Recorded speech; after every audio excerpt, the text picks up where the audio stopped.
오늘 시장은 분위기가 좀 갈렸지. 코스피는 눈치 보다가 살짝 밀렸고 코스닥은 개인들이 끝까지 받쳐주면서 버텨준 하루였어. FOMC 앞두고 전체적으로는 조심스러운데 안에서도 업종이랑 테마별로 온도차가 꽤 뚜렷했지. 자, 그러면 지금부터 하나씩 천천히 짚어보자. 첫 번째는 지수 흐름이야. 코스피부터 보면 아침에 4129선에서 출발했어. 장 초반에 4152선까지 위로 한번 치고 올라가긴 했는데 위쪽 매물이 꽤 두꺼웠지. 중간에는 4121선까지 밀리면서 힘이 빠졌다가 결국 4143선 근처에서 마감했어. 수치로 보면 큰 변동은 아닌데 위로 갈 때마다 매도가 나오는 느낌이었지. 코스닥은 분위기가 조금 달랐어. 시가가 926선이었고 장중에 932선까지 올라가면서 비교적 꾸준히 우상향 흐름을 탔지. 중간에 924선까지 눌리는 구간도 있었지만 개인 매수가 계속 들어오면서 931선에 안착했어. 체감상으로는 코스피보다 코스닥이 훨씬 탄탄했다는 느낌이었지. 두 번째는 시장을 움직인 요인이야. 오늘 시장을 움직인 요인은 크게 네 가지야.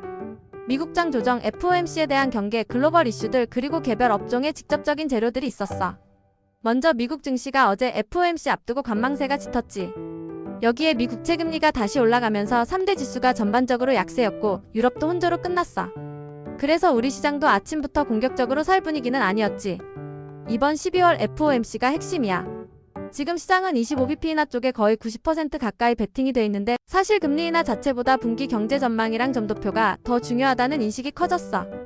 연준이 내년 이후 금리 경로를 얼마나 공격적으로 가져갈지 그걸 확인하기 전까지는 다들 몸을 사리는 분위기였지.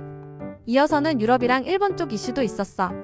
ECB 핵심 인사들이 매파적인 톤을 유지하면서 유럽 국채가 팔렸고 일본에서는 대규모 지진 이후 인플레이션 자극 가능성이 거론되면서 미 국채금리까지 같이 올라갔어. 이게 전반적으로 위험자산 선호를 좀 눌러버린 거지. 마지막으로 개별 재료들을 보면 방향이 좀 갈렸어. 트럼프 대통령이 엔비디아 H200 칩을 중국 등 승인된 고객에게 수출 허용하겠다고 하면서 조건부지만 엔비디아는 시간 외에서 2%대 상승을 했거든. 반면 모건 스탠리가 전기차 성장 둔화를 이유로 테슬라 투자 의견을 중립으로 낮추면서 2차 전지랑 전기차 쪽에는 부담으로 작용했어. 여기에 HD현대그룹의 인도 신규 조선소 사업 참여 소식, 미생물보안법 연내 통과 기대, 일본의 대중국 포토레지스트 수출 제한 전망 같은 것들이 각각 조선, 제약바이오, 소재 쪽으로 수급을 끌어당긴 하루였지. 세 번째는 업종 흐름이야. 오늘은 경기 민감주 중에서도 조선이랑 기계, 운송장비 쪽이 확실히 눈에 띄었어. HD현대그룹의 인도 신규 조선소 이슈 덕에 관련 업종 전반이 강했고 금속이나 종이목재 같은 전통 경기 민감 섹터도 같이 힘을 받는 그림이었지. 성장주 쪽에서는 반도체랑 2차 전지가 동시에 약했어. 전기전자, IT 서비스, 일부 제조업종이 같이 눌리면서 지수 상단을 막는 역할을 했고 증권이나 건설, 부동산 같은 금융부동산 관련주들도 전반적으로는 힘이 빠져 있었지. 방어주 성격의 제약과 보험, 금융 일부는 상대적으로 괜찮았어. 특히 제약바이오는 미생물보안법 수혜 기대가 겹치면서 코스피, 코스닥 가리지 않고 강세가 나왔고 통신이나 일부 서비스 업종도 시장 대비로는 안정적인 흐름을 보여줬지. 코스닥에서는 제약바이오, 전기전자, 의료정밀, 화학 같은 성장 섹터들이 전반적으로 강했고 반대로 기타 제조나 운송장비 부품, 일부 금융주는 차익 매물이 나오면서 약세였어. 전체적으로 보면 대형 성장주는 쉬고 중소형 성장주와 경기 민감주가 번갈아 올라온 하루라고 보면 될 것 같아. 네 번째는 특징 종목 흐름이야. 먼저 조선과 조선기자재부터 보면 오늘 시장의 확실한 주도 테마였어. HD현대중공업이 6%대, 삼성중공업이 4%대 상승을 보였고 HD현대마린엔진이 9%대, 하나엔진도 6%대 급등이 나왔어. 세진중공업이나 한국카본 같은 기자재들도 강했고 섹터 전체가 인도 신규 조선소 기대감으로 들썩였지. 이어서 제약바이오 쪽을 보자. 제약바이오는 코스피, 코스닥 가리지 않고 전반적인 강세장이었어. 코스피에서는 삼성바이오로직스가 소폭 올랐고 한미약품이랑 한올바이오파마도 같이 움직였지. 경인양행은 18%대 급등이 나왔는데 포토레지스트 핵심 원재료를 직접 생산한다는 점이 다시 부각됐어. 코스닥에서는 삼천당제약, 이수앱지스, ST판 같은 종목들이 두드러졌고 나노엔텍이 상한가, 앞타바이오도 두 자릿수 급등을 하면서 분위기를 이끌었어. 다음은 2차 전지와 전기차야. 2차 전지와 전기차는 오늘 확실히 힘이 빠진 쪽이었어. 코스피에서 LG에너지솔루션, 삼성 SDI, LG화학이 모두 1%대 하락을 했고 현대차, 기아, HL만도 같은 완성차와 부품주들도 동반 약세였지. 코스닥에서는 유일에너테크, 신성델타테크, 나인테크 등이 4%에서 9%대까지 밀리면서 테슬라 투자 의견 하향 여파를 그대로 반영하는 모습이었어. 이어서 반도체와 유리기판 쪽을 보자. 반도체 대표주는 오늘은 쉬어가는 날이었어.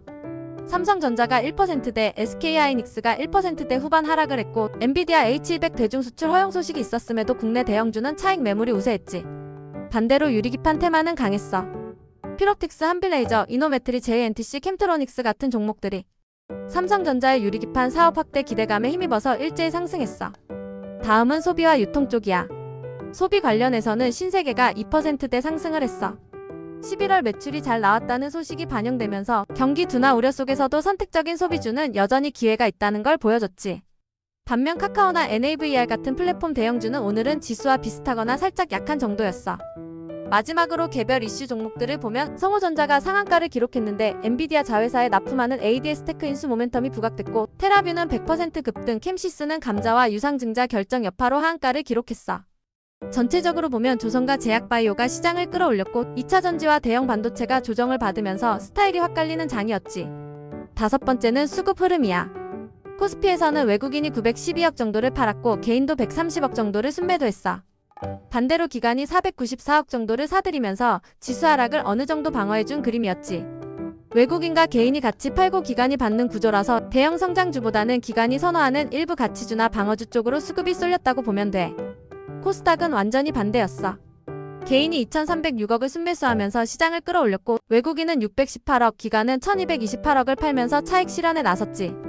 그래서 코스닥은 개인이 좋아하는 제약바이오, 테마주 중심으로 강했고 기관과 외국인이 많이 들고 있는 일부 성장주는 상대적으로 덜 오른 모습이었어. 여섯 번째는 거시지표 흐름이야. 환율부터 보면 달러원 환율이 1,472원까지 올라오면서 원화가 약세였어.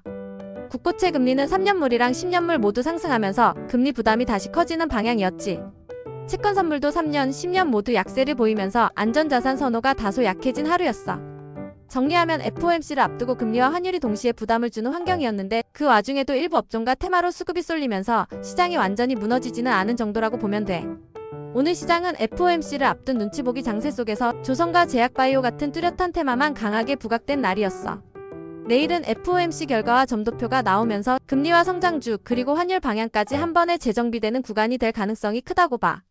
이럴 때일수록 단기 변동성에 휘둘리기보다는 어떤 업종에 돈이 꾸준히 쌓이고 있는지 그 흐름을 보는 게 더 중요해. 영상 도움됐다면 구독이랑 좋아요 한 번씩 눌러주고 우리는 또 내일 시장 끝나고 차분하게 같이 정리해보자.